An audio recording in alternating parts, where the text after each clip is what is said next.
खुलताबाद तालुक्यातील वेरूळ येथे अवघ्या देशभरातील प्रसिद्ध असलेल्या वेरूळ येथील 12वे ज्योतिर्लिंग श्री घृष्णेश्वर महादेव दर्शनासाठी महाशिवरात्री निमित्त देशातून आलेल्या लाखो भाविकांनी शुक्रवारी दर्शन घेतले। तर जिल्ह्यातील भाविकांनी सकाळी पहाटेपासूनच दर्शन घेऊन हर हर महादेवचा गरज केला आहे। शुक्रवारी देशभरातील सर्व ज्योतिर्लिंग महाशिवरात्रीच्या पावन मुहूर्तावर भाविकांनी फुलून गेले।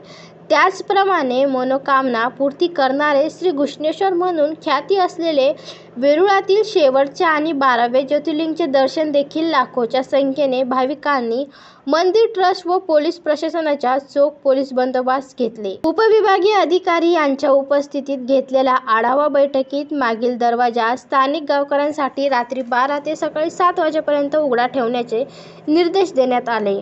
घृष्णेश्वर देवस्थान ट्रस्टने मागील वर्षाचा कित्ता पुन्हा गिरवत गावकऱ्यांची कुठलीही दखल न घेता दरवाजा बंद केला। यामुळे गावकऱ्यांनी तीव्र नाराजी व्यक्त केली। पूर्वेकडील दरवाजा बंद असल्याने अनेक महिला पुरुषांनी पूर्वेकडील मंदिर परिसरात उड्या मारत आत प्रवेश केला। तसेच मंदिर प्रशासन जाणून बुजून गावकऱ्यांना दर्शन घेण्यापासून दूर ठेवत असल्याचा आरोप ग्रामस्थांनी यावेळी केला।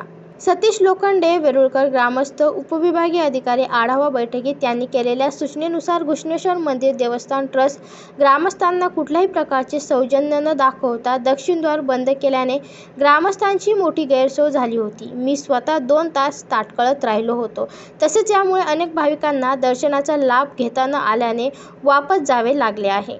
Ramlal Nimbore, AI news, Khultabad.